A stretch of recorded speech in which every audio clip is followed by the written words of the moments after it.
firman-Mu ya dan amin. Ku percaya pasti berhasil dan beruntung, ya Tuhan, ku percaya. Ya Tuhan, ku percaya. Mari kita berdoa.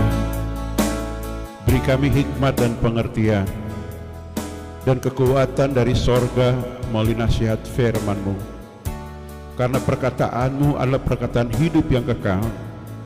Karena itu kuatkan jiwa dan hidup kami. Tuntun langkah kami dengan firman-Mu. Hibur kami ya Tuhan di kesempatan ini di dalam nama Yesus. Amin. Silakan duduk semua umat Tuhan. Kita baca firman Tuhan di dalam Filipi pasal 1 ayat 21 dan ayat yang ke-22.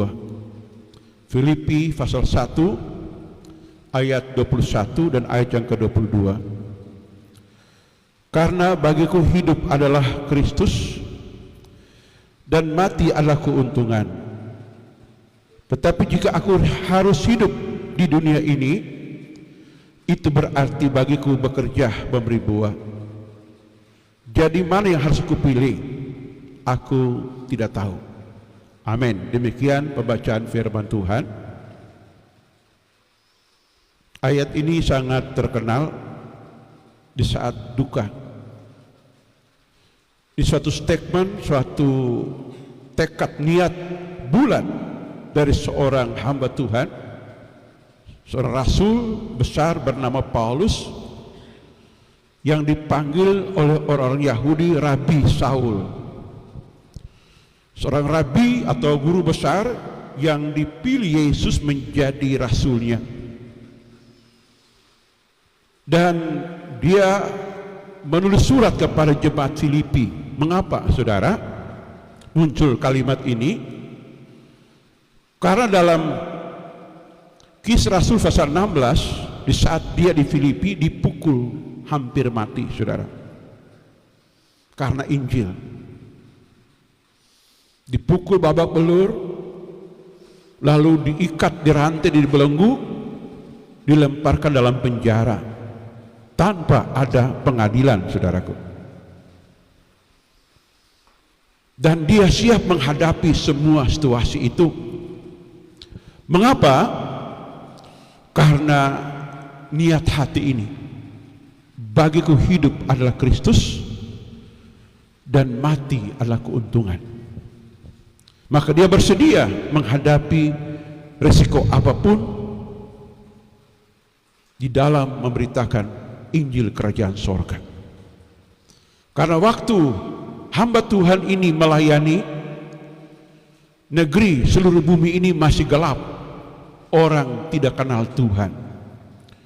Dari zaman ke zaman, sejak zaman Adam sampai zaman Rasul Paulus ini, hanya satu bangsa yang dipilih Tuhan, lain bangsa tidak saudara. Maka untuk merubah peradaban ini, cara penampilan Yesus dan murid-murid termasuk Rasul Paulus beda. Dulu musuh mereka adalah darah daging.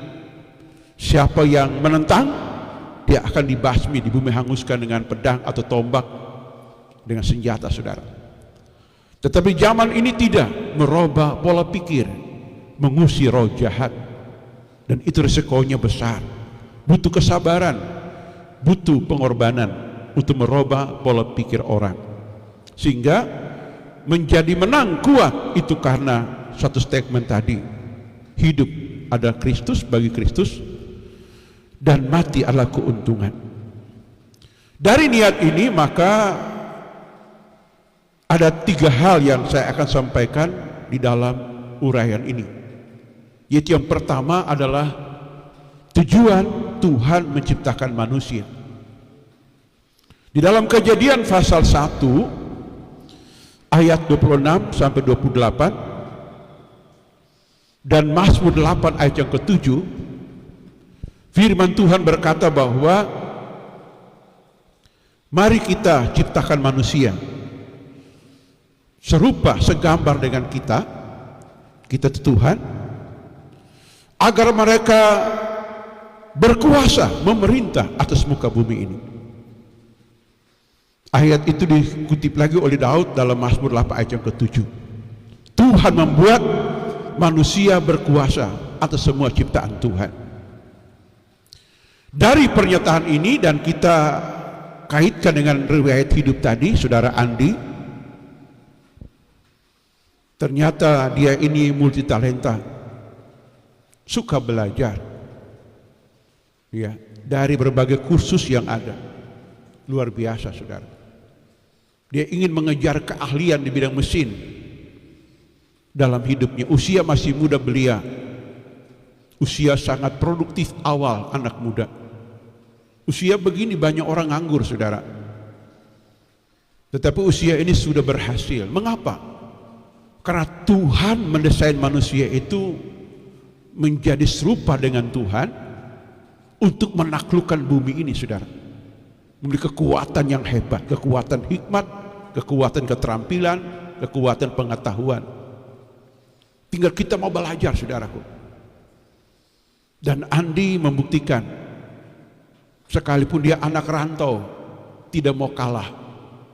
Dia belajar mati-matian. Ya, dan orang seperti ini biasanya fokusnya tajam. Ya, mungkin sampai bawa motor dia nggak tahu lihat jalan lagi, saudara. Dia fokus pada pekerjaan itu. Itu kelebihan kekurangan orang yang multitalenta. Capek, ingin belajar terus, ingin begini dan begitu. Ya, katakanlah contoh orang fokus ingin main musik, saudara, ingin mahir sekali. Hampir jam tidurnya dia tidak bisa hiraukan. Yang penting dia mau cepat mahir, cepat tahu, cepat ahli. Karena itu ibu bapak yang punya anak-anak yang punya multitalenta, mesti jaga kasih ingat makan, ingat mandi ke belum. Biasa sampai lupa mandi, saudara. Orang-orang multitalenta seperti itu. Ya, lupa mandi, lupa makan, lupa istirahat, saudara. Karena dia mengejar apa yang dia rindukan dalam hidupnya. Seperti ini, saudara. Mengapa? Karena Tuhan sudah mendesain manusia seperti itu untuk menaklukkan bumi, menjadi penakluk bumi. Kalau kita baca sejarah itu, bangsa Eropa hanya kapal layar bisa sampai ke daerah ini, saudara, bertahun-tahun. Ya, saya dengar dan baca riwayat penginjil atau perintis, ya, hamba Tuhan besar di Languan sana itu, siapa ya, yang datang sehingga Gemim bisa berdiri, itu bertahun-tahun di kapal layar sampai di sini, saudara. Itu hebat. Kenapa? Karena manusia begitu. Ya, sampai muncul lagu nenek moyang ke seorang pelaut, angin ombak tidak takut. Itu Tuhan mendesain manusia, saudara. Ya, dalam desain ini, saudara, maka ada 3 tujuan besar di dalam Tuhan menciptakan manusia. Yang pertama adalah manusia harus memuliakan Tuhan. Memuliakan Tuhan cara bagaimana? Mendengar hukum Tuhan, firman Tuhan, dan taat kepada Tuhan. Itu namanya memuliakan Tuhan. Ya, sehingga Tuhan beri hukum kepada manusia. Kalau dalam agama Kristen disebut sebagai di Alkitab, itu hukum-hukum Tuhan, perintah-perintah Tuhan. Taati. Agama lain punya kitab suci lain, tinggal mereka taati saja. Itu yang pertama. Yang kedua adalah untuk berkeluarga, karena ya disebutkan bertambah banyak penuhi bumi. Bertambah banyak itu manusia berkeluarga. Ya, Andi ini belum berkeluarga, masih mandiri, masih nabung mungkin. Suatu saat mau menikah, ya, di Petenangan jauh-jauh dari Hongkong kemari. Ya, sedih sekali. Tetapi lihat bahwa memang itu garisan Tuhan. Manusia harus berkeluarga, beranak cucu, bertambah banyak. Yang ketiga tadi, memerintah berkuasa di bumi ini. Sehingga pada waktu manusia pertama, Tuhan taruh manusia di Taman Eden dengan perintah, pelihara bumi ini, pelihara alam semesta. Kenapa banyak banjir, tanah longsor? Karena manusia kurang paham pelihara bumi, main tebang pohon sembarangan, sehingga muncul kalau hujan, banjir, longsor dan sebagainya. Padahal amanat di dalam Kejadian pasal 2, pelihara bumi. Nah, dari 3 hal ini maka disuruh kita pertama tadi dalam hal memuliakan Tuhan, rajin berdoa, rajin sembahyang, rajin renungkan firman Tuhan. Karena manusia didesain punya roh, untuk maksudnya roh Tuhan, punya jiwa untuk berpikir. Maka jiwa itu disuruh untuk kita belajar. Maka ada yang kuliah sampai gelar S3, ya, gelar PhD, gelar doktor, ya, gelar profesor. Itu punya penelitian, punya penemuan. Itu manusia desain Tuhan seperti itu, dengan rajin bekerja dan ya. Dan yang ketiga tadi, memelihara bumi atau pemerintah, itu disebut sebagai bekerja. Ya, seorang bekerja sudah bidang ilmu, keterampilan yang dia miliki. Ya, disebutkan ayat ini, kalau aku hidup, aku bekerja memberi buah. Dan Andi ini mulai menunjukkan hasil buah, punya gaji. Sampai-sampai hari kemarin dulu, dari perusahaan yang Andi bekerja, membawa jenazahnya ke sini, ya, merasa sangat kehilangan, ya, sebagai seorang yang sangat ahli dalam bidang mesin, perusahaan sangat hilang, maksudnya merasa kehilangan, itu luar biasa. Itu perusahaan, saudara, belum keluarga, ibu dan kakak yang lain, karena dia ini anak bungsu. Nah, ya, sehingga di dalam kita bekerja, di situ diberikan bahwa kita berbuat baik, menolong orang, melayani sesama kita. Jadi itu tujuan yang pertama. Yang kedua adalah dampak dari kematian. Alkitab berkata bahwa dalam Ibrani pasal yang ke-9 ayat 27 berbunyi begini, dan sama seperti manusia ditetapkan untuk mati hanya 1 kali saja, dan sudah itu dihakimi. Nah, dampak orang yang multitalenta yang sangat kita sayangi, masih muda, itu meninggalkan dampak pertama, perasaan yang gundah, sedih, duka yang dalam, merasa kehilangan, ya, merasa kenapa begini, dengan berbagai macam alasan. Saudara, itu membuat kita gundah dan emosi kita, perasaan kita menjadi sedih. Dan kalau kita nggak bisa atasi, bisa menjadi hal-hal yang tidak inginkan, muncul perasaan yang negatif atau buruk. Dampak yang kedua adalah mengalami kesepian, kemurungan yang berkepanjangan, rasa bersalah, marah, dan kehilangan gairah. Semua orang mengalami seperti itu. Ya, saya baca di Alkitab, Musa waktu meninggal, umat Israel berduka 1 bulan, siang malam. Termasuk Yosua dalam nyanyian tadi, saya tulis lagu ini di dalam Yosua 1 ayat 7-9, kuatkan dan teguhkan hatimu.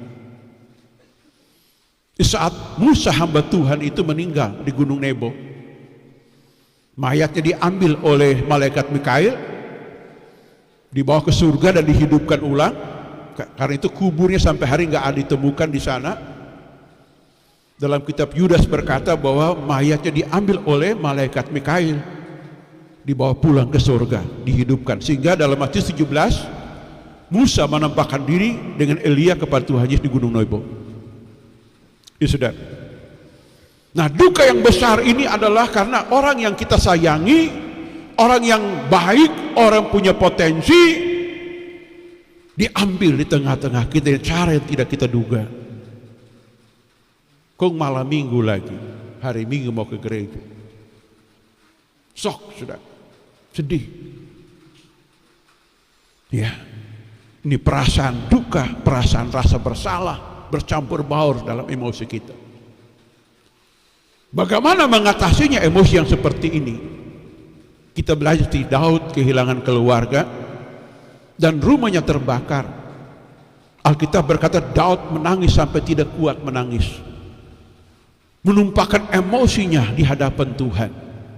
Tidak boleh tertahankan, saudara. Ya, itu duka. Karena nggak ada hukum, nggak ada ayat firman itu melarang orang tidak menangis. Dia lepaskan, saudara. Sesudah dia lepaskan, baru dia mulai berdoa, mohon petunjuk Tuhan.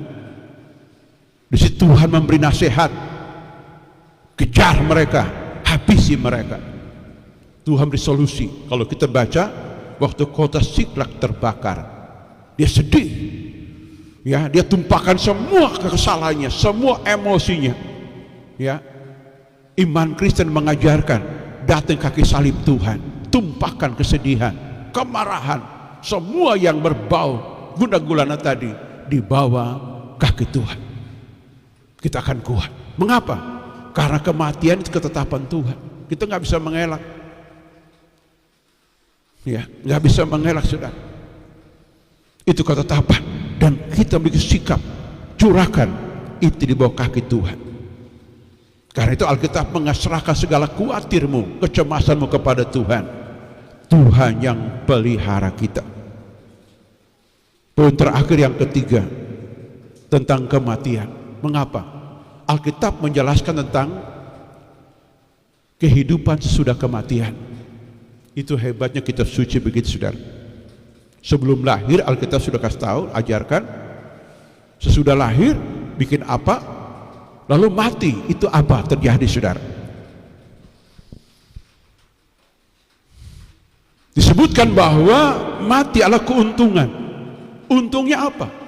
Untung pertama adalah kita bebas dari penderitaan dan kelemahan tubuh yang terbatas ini. Ya. Itu bebas.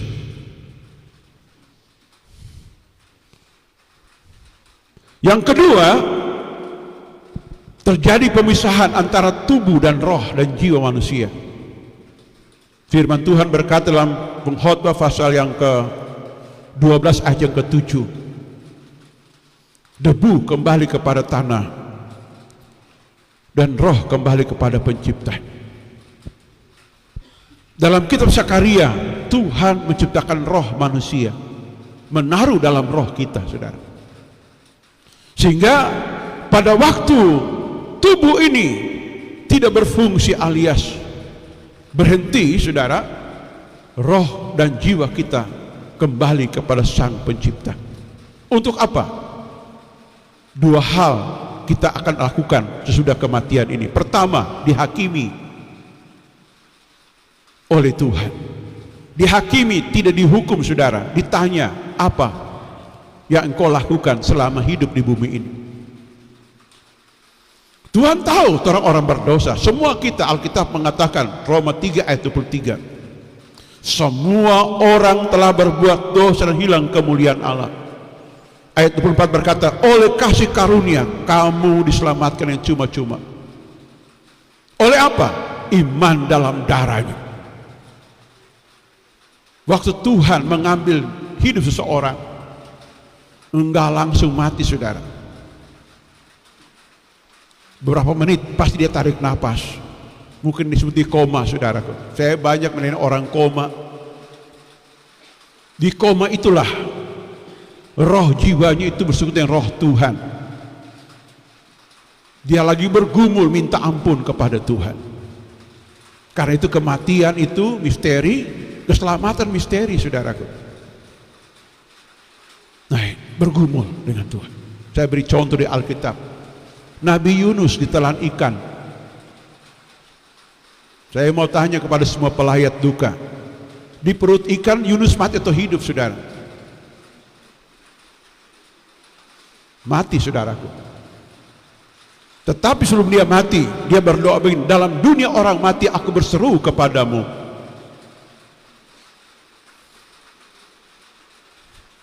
Saudara, sebelum mati, saudara, ini dalam perut ikan, sebelum mati, detik sebelum mati, dia berdoa, dalam dunia orang mati aku berseru kepadamu ya Tuhan. Mungkinkah aku kembali kepadamu? Itu arti sebelum orang Yunus ini putus napas, dia berdoa, minta ampun, minta pertolongan. Begitu manusia, saudaraku. Nah, di sini ya kita lihat bahwa kenapa? Karena ada penghakiman. Kita bersyukur kepada Tuhan oleh kematian Yesus di atas salib. Darahnya tertumpah. Darah itu tidak kering, saudaraku.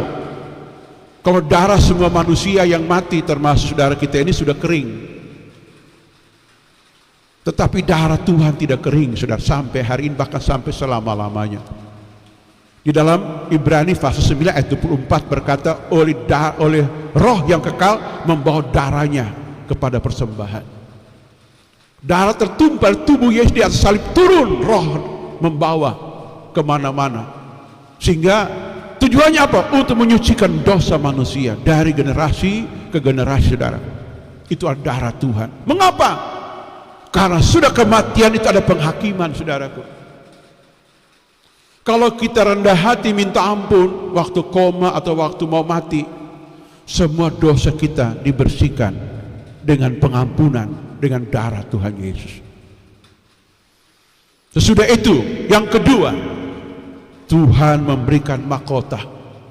Ya, di dalam 2 Timotius pasal yang keempat ayat 7 ayat yang ke-8, memelihara iman sampai garis akhir.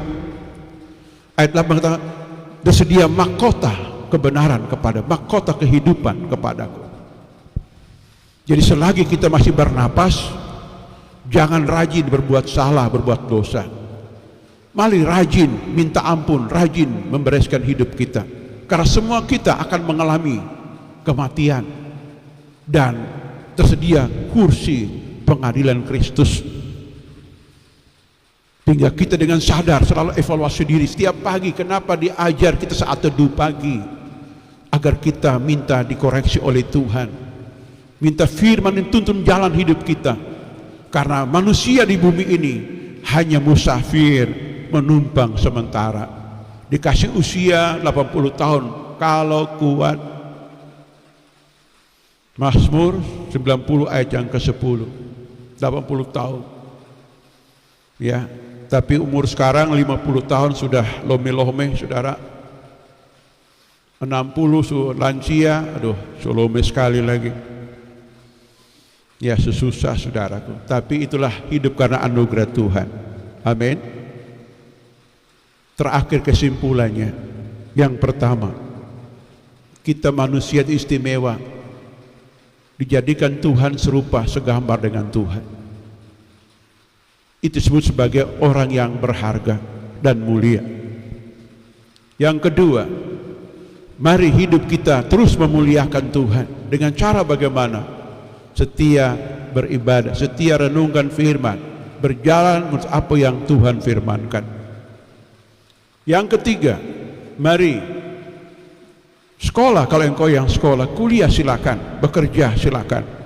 Karena itu perintah Tuhan, menjadi penakluk bumi ini. Dan rajin berbuat baik. Dan ingat, kita ditetapkan untuk mati sekali saja, sudah itu kita hakimi.